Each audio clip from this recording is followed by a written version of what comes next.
Bonjour à tous et bienvenue dans Avocat. Je suis ravi de vous retrouver chaque semaine sur votre chaîne préférée. Nous parlons de droit de façon accessible et dans tous les domaines qui vous intéressent. Cette émission, c'est la vôtre. On attend vos questions, bien sûr, sur avocat.net. N'hésitez pas à poser toutes les questions qui vous passent par la tête. Nos avocats y répondent, bien sûr. Comme chaque semaine, 3 avocats sont avec nous en plateau. Nous disons bonjour tout d'abord à Caroline Yadan-Peza. Bonjour Caroline. Bonjour.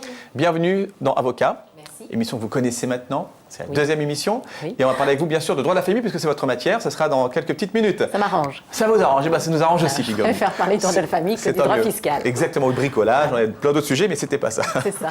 À vos côtés, Pierrick Babin. Bonjour Pierrick. Bonjour Yves. Vous aussi maintenant un habitué pratiquement de cette émission. Vous, c'est le fiscal. On commencera par vous d'ailleurs dans un instant pour parler bien encore de questions qui concernent le droit fiscal. Et ça nous concerne tous, les particuliers, les entreprises. Donc c'est très intéressant de vous suivre. Et puis à vos côtés, c'est la doyenne pratiquement de l'émission C'est pas très gentil en de nombre de dire ça. participation. J'ai pas fini ma phrase. Voilà. Pas en âge, bien sûr. Faites attention à ce que Ouais, vous je dites. fais très attention avec vous, Dalia. Dalia Arfi El Kaïm, salut Dalia. Bonjour. Bienvenue. Alors, on parlera des marques et également des baux. On verra tout à l'heure. Il y a beaucoup de choses que vous proposez dans vos rubriques. Eh bien, ce sera le sujet dans quelques petites minutes. On va commencer d'abord par parler de fiscal avec donc Pierrick Babin, vous êtes avocat au barreau de Paris, fiscaliste depuis 1989. C'est votre prestation de serment. Donc, ça fait un petit bout de temps que vous fréquentez les prétoires et le cabinet d'avocat. Vous avez été notamment inspecteur vérificateur des impôts, également enseignant et formateur en droit fiscal, adjoint au directeur fiscal du groupe Saint-Elabo et directeur de la recherche fiscale de Lovendal Massey. C'était pour pouvoir juste me faire le plaisir de prononcer. Et également avocat fiscaliste, donc notamment chez Fidal, Andwell, Simon Associés et exercice libéral. Là, vous parlez de droit fiscal avec nous dans plein de domaines, parce que le droit fiscal, c'est très large. Et on va se poser une nouvelle question aujourd'hui, questions qui sont bien sûr soumises par nos téléspectateurs, avocat.net. Alors, on va parler de la déclaration. Je ne connaissais pas tout à fait ce sujet, donc je vais écouter attentivement. La déclaration de régularisation des avoirs étrangers non déclarés. Alors, ça peut paraître un peu comme ça barbare. Est-ce qu'on peut juste déjà résumer le problème, ou en tout cas l'objet ? Oui. Alors donc je vais aborder la procédure de régularisation des avoirs étrangers non déclarés. Alors quand on parle d'avoirs étrangers, de quoi on parle ? En fait, on parle de comptes bancaires, de contrats d'assurance vie, de biens immobiliers ou bien de titres de société. Et en fait, depuis 2013, l'administration fiscale a mis en place une procédure pour inciter les contribuables à régulariser spontanément leur situation en matière d'avoirs étrangers non déclarés. Parce que, en fait, il faut savoir que normalement les contribuables ont l'obligation de déclarer chaque année la clôture, d'abord l'ouverture et la clôture des comptes, quelle que soit leur nature. Donc compte bancaire, contrat d'assurance vie, bien immobilier ou titre de société. Donc, où qu'il soit, que ce soit à l'étranger, on a un compte, on doit le déclarer. Oui. Ouverture et clôture. Tout à fait. Et donc, l'intérêt de cette procédure incitative, c'est qu'en fait, ça évite aux contribuables en cause de faire l'objet d'une procédure pour fraude fiscale, puisque normalement, c'est de la fraude fiscale qui relève à la fois du Code général des impôts, ou du livre des procédures fiscales, et du Code pénal en même temps. Donc, la condition pour pouvoir bénéficier de ces mesures de faveur, dans le cadre de cette procédure incitative, c'est de faire une déclaration spontanée de régularisation des avoirs étrangers qui n'ont pas été déclarés.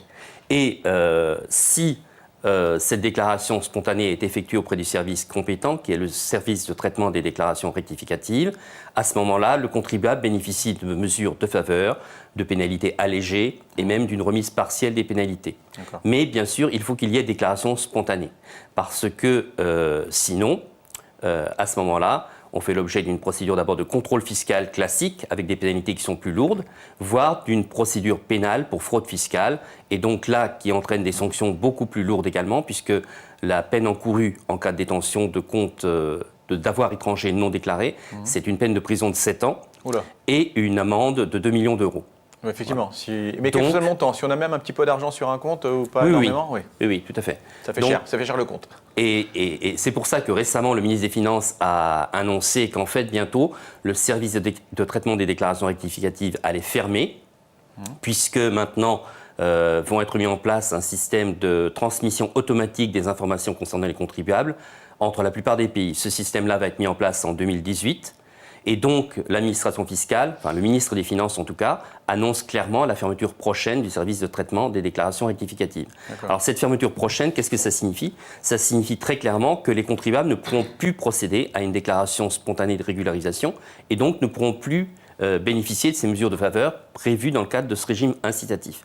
Et donc, à partir du moment où ils n'auront pas déclaré spontanément leurs avoirs étrangers non déclarés, ils feront automatiquement l'objet d'une procédure de contrôle fiscal qui pourra déboucher éventuellement vers une procédure pénale pour fraude fiscale. D'accord, plus cette faveur qu'il y a aujourd'hui. Voilà. Bon, exactement. Rien qui va le remplacer. Donc, si vous voulez, l'intérêt de tous les contribuables qui sont potentiellement concernés, c'est de régulariser le plus rapidement possible. Ouais. Et je dirais même avant la fin de l'année 2016, puisque, selon toute probabilité, le service de traitement de ces déclarations rectificatives va être clôturé soit fin 2016, soit début 2017. Et donc, après, les contribuables n'auront plus le choix et feront automatiquement l'objet d'une procédure de contrôle fiscal, voire d'une procédure pénale pour fraude fiscale. Donc, soyez vigilants et diligents dans vos déclarations parce que la faveur, pour l'instant, c'est bientôt terminé et donc il faudra faire attention effectivement parce que les conséquences, vous les avez rappelé, Pierrick Babin, sont graves, sont en tout cas lourdes. Merci beaucoup. Il va falloir régulariser très très vite. Exactement, j'ai tous mes avoirs là, il va falloir, j'ai commencé à paniquer, j'écoutais, j'étais en train de paniquer. Enfin, 7 millions d'euros, c'était ça, 7 millions d'euros la pénalité? Non, 2 millions d'euros. 2 millions d'euros, c'est rien, je les paierai.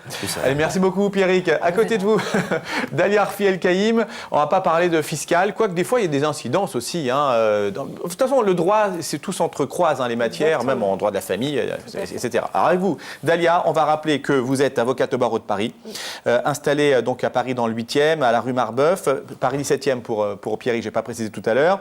Vous êtes au sein du cabinet JDB, voilà, un beau cabinet. Le site internet s'affiche et vous pourrez aller voir notamment les vidéos, les photos et toutes les matières traitées sur le site. Les articles juridiques. Les articles juridiques, bien sûr. Il n'y a pas que des photos de Dalia en vacances, il y a également quelques articles un peu plus sérieux. Oui. Vous êtes avocate d'affaires en tout cas, ça comprend les matières qui sont notamment le droit social, donc le droit du travail, commercial, société, les contrats et la propriété intellectuelle. Et vous venez souvent nous voir dans cette émission pour parler notamment aujourd'hui de Beau. On va s'intéresser précisément à ce thème-là qui est intéressant, les précautions qu'on doit prendre avant l'achat d'un fonds de commerce. Donc on va acheter un fonds de commerce et ça ne se fait pas comme ça n'importe comment. C'est quoi ces précautions qu'on doit prendre ? Alors, avant tout, avoir un réflexe, s'entourer de professionnels qualifiés. C'est bien de vouloir se lancer dans une activité, on envisage une création de société, on veut acheter un fonds, on choisit un expert comptable et on choisit un avocat. L'expert comptable va vous aider à préparer un business plan parce que la plupart du temps, il y a une demande de financement auprès d'un établissement bancaire, donc il faut monter un dossier auprès d'un établissement bancaire et on va donc lui soumettre un business plan qui va décrire tous les travaux que vous comptez entreprendre dans le fonds de commerce, effectivement quels sont les investissements que vous entendez engager et quel est le profit que vous entendez en récupérer. Un gros profit, j'espère. Voilà. Donc ça, c'est vraiment la première chose. Ensuite, il faut s'assurer, dans le cadre de ce business plan, d'avoir effectivement la tenue de la comptabilité complète sur les 3 derniers exercices fiscaux et tout cela se fait en concertation avec l'expert comptable. Une fois que ça a été fait, on se met d'accord avec le cédant, c'est-à-dire celui qui veut vous vendre le fonds de commerce, pour savoir qui intervient. Vous choisissez votre avocat. Lui, il a la possibilité de prendre un avocat aussi. Alors, ça peut être intéressant pour défendre les intérêts de chaque partie, d'avoir 2 avocats dans le cadre de l'opération pour les achats de fonds de commerce d'une certaine importance au niveau du prix. Ça peut être bien. Et si c'est un petit achat, un avocat peut parfaitement faire l'affaire pour les 2. Et du coup, il aura le double rôle de rédacteur d'AC et de séquestre du prix de vente de fonds concernant le cédant. Et il devra conseiller les 2 parties de façon la plus équitable qui soit. Voilà. Traditionnellement, les frais d'achat de fonds de commerce sont à la charge de l'acquéreur. Ça, c'est une chose importante. Après, une fois qu'on a fait tout ça, il faut absolument, avant de se décider, soumettre le bail commercial, qui est un élément constitutif du fonds de commerce et qui fait partie des éléments dits incorporels. On doit soumettre pour examen attentif ce bail à l'avocat. Parce que ce qui va emporter votre détermination à acheter ce fonds, ça va être vraiment l'analyse de ce bail. Et on doit examiner déjà que l'activité qui est actuellement exploitée est celle qui figure sur le bail. Que l'activité que vous entendez exploiter ne constitue pas ce qu'on appelle une déspécialisation. Ça veut dire, vous ne pouvez pas faire de la pizza si c'est marqué uniquement de la pizza, si c'est marqué restauration japonaise sur le bail. Même une pizza sushi, c'est pas possible ça. Ça, je connais pas. Et donc, indépendamment de ça, il faut regarder la durée du bail aussi. La valeur du fonds n'est pas le même. Si vous achetez un bail qui commence ou si vous achetez un bail qui se termine. Donc ça, c'est aussi très important. Et il vaut peut-être mieux payer un peu plus cher et négocier un bail 9369 qui va démarrer. Et dernière chose très importante aussi, est-ce que le fonds est cédé avec ou pas salarié ? Ça n'a pas la même valeur. Parce que les salariés sont transférés automatiquement avec le fonds de commerce. Donc si vous rachetez le fonds avec des salariés, vous allez avoir des charges en plus que vous n'avez peut-être pas envisagées au départ. Vous n'aviez peut-être pas forcément besoin d'1 ou 2 salariés sur ce fonds. Et ça va jouer aussi sur le prix que vous entendez Parce qu'on doit proposer. les garder, les salariés, on peut pas les... Exactement, C'est la c'est une pizza et obligation pizzaïolo. d'ordre. Une obligation d'ordre public prévue par le Code du travail. Et donc, vous allez jouer aussi au niveau de votre négociation avec votre vendeur. Voilà, globalement, voir aussi si le bail ne prévoit pas tout ce qu'on appelle les grosses réparations à la charge de l'acquéreur, enfin, tous ces genres de choses qu'il faut éviter.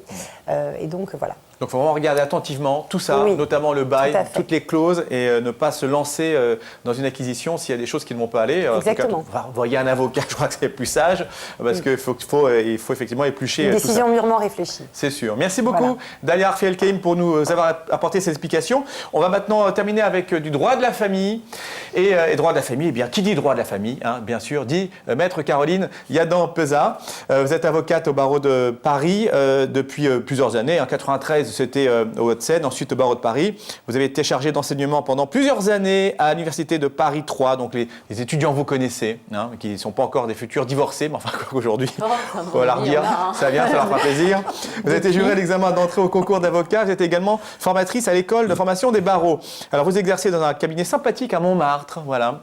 À Paris dans le 18e, c'est rue d'Orsel, pour ceux qui connaissent un peu Paris, avec 4 avocats, votre cabinet, et votre site internet qui fait 3 lignes s'affiche à En l'écran. tapant mon nom sur Google, a priori, on peut me C'est trouver. plus simple, c'est plus Voilà. simple. Alors, droit de la famille, donc avec vous, on se pose cette question-là, beaucoup de questions sur le divorce, etc. Et qui dit divorce, dit conséquences du divorce. Et parmi les conséquences du divorce, il y en a une qui s'appelle la prestation compensatoire. Alors, comment savoir si on a le droit, tout d'abord, à une prestation compensatoire, et si on a droit à une prestation, comment on la calcule? Oui, vaste question qui fait l'objet de nombreux débats. Oula. Mais ce qui est certain, c'est que le Code civil prévoit, en cas de divorce, qu'on peut verser une prestation compensatoire qui sert à compenser la disparité que crée la rupture du mariage dans les conditions de vie respectives des époux. C'est-à-dire lorsque le divorce crée une différence dans les conditions de vie et qu'il y a une réelle différence, dans ce cas, on peut être amené à verser au conjoint une prestation compensatoire. Alors, elle ne se calcule pas comme ça et elle ne se définit pas comme ça non plus. Il y a des critères qui existent, qui sont prévus par le Code civil et par les articles notamment 270 et suivants du Code civil. Et ces critères ne sont pas exhaustifs, mais c'est par exemple la durée du mariage, l'âge des époux, leur état de santé, leur qualification professionnelle, leur profession, leur droit à la retraite, leur patrimoine, leurs revenus, bien évidemment, leur choix aussi, leur choix professionnel. Est-ce qu'ils ont, par exemple, arrêté une carrière au bénéfice du conjoint pour laisser au conjoint la possibilité de se développer professionnellement et eux se sont consacrés aux enfants, les droits qu'ils vont avoir dans le cadre de la liquidation de la communauté. Voilà, donc il y a un certain nombre de critères qui sont prévus, qui sont nombreux, qui ne sont pas exhaustifs. Donc il y a toujours la possibilité d'évoquer autre chose devant le juge. Donc soit on se met d'accord sur le montant de la prestation compensatoire, soit c'est le juge qui tranche. Alors comment se calcule cette prestation ? Il n'y a pas un tableau comme pour la pension alimentaire, c'est plus compliqué. Pas du tout, pas du tout. Il n'y a pas de barème. Par contre, il y a des méthodes de calcul, qui sont empiriques ou doctrinales. Et là, il n'y a pas le choix. Il faut aller voir un avocat parce que l'avocat a une expertise en ce domaine-là. Et le calcul de la prestation compensatoire n'est pas forcément quelque chose de très très simple puisqu'il prend en compte tous les critères que j'ai précédemment cités. Donc, une fois qu'on s'est mis d'accord, ou bien que cette prestation compensatoire a été fixée, donc en règle générale, le principe, c'est que c'est une somme forfaitaire qui est payable en une fois ou éventuellement sur 8 ans maximum. Il y a des cas aussi spécifique où l'état de santé, par exemple, du conjoint ou l'âge du conjoint fait que cette prestation compensatoire va prendre la forme d'une rente viagère parce que voilà, on est face à une personne qui est absolument pas capable de faire face à une situation financière donnée. Et enfin, cette prestation compensatoire, elle peut être donnée en nature. Donc, dans le cadre d'une liquidation de communauté, par exemple, c'est l'attribution d'un droit de propriété éventuel. Donc le parti d'un bien immobilier, par exemple. Ou alors un droit à viager ou même d'habitation, etc. D'accord. Donc en tout cas, on fait la demande si on estime qu'il y a une disparité, puis on conseille quand même auprès de son avocat pour voir si la demande est recevable. Et puis il faut la déterminer, il faut chiffrer. Et puis après, il y a la façon dont on paye. Donc vous l'avez expliqué très bien, en capital, fractionné ou quoi. Donc il y a quand même beaucoup de choses à voir. Et c'est vrai que c'est compliqué parce que voilà, on a beau chercher sur Internet combien je dois avoir, on ne trouvera pas. Il y a trop de critères. Si vous tapez calcul prestation compensatoire, effectivement, il va y avoir beaucoup de choses qui sortent et on peut pas le faire. Il est évident qu'on ne peut pas le faire soi-même. On tombera sur un de vos articles d'ailleurs, je crois que vous avez fait sur la prestation pour nous aider. Merci beaucoup en tout cas Caroline Yadan Peza pour cette explication sur la prestation compensatoire, thème ô combien récurrent dans cette émission parce que c'est vrai qu'on en parle beaucoup, la pension, la prestation, il n'y a pas que ça dans le divorce et dans la séparation, mais ça c'est question d'argent. On veut savoir à quoi on a droit, ce qui est normal aussi. Merci beaucoup à tous les trois d'être passés par cette émission vocale pour la clarté de vos explications. On se retrouve très prochainement pour un nouvel avocat sur votre chaîne préférée. Si vous souhaitez nous revoir quand vous voulez, 24/24, vous êtes fan de Pierrick ou d'Alia ou Caroline, ce que je peux comprendre, eh bien vous avez le replay autant de fois que vous voulez, c'est gratuit, sur avocat.net, le site s'affiche à l'écran et bien sûr pour poser vos questions, c'est la même adresse. À très vite, salut, portez-vous bien.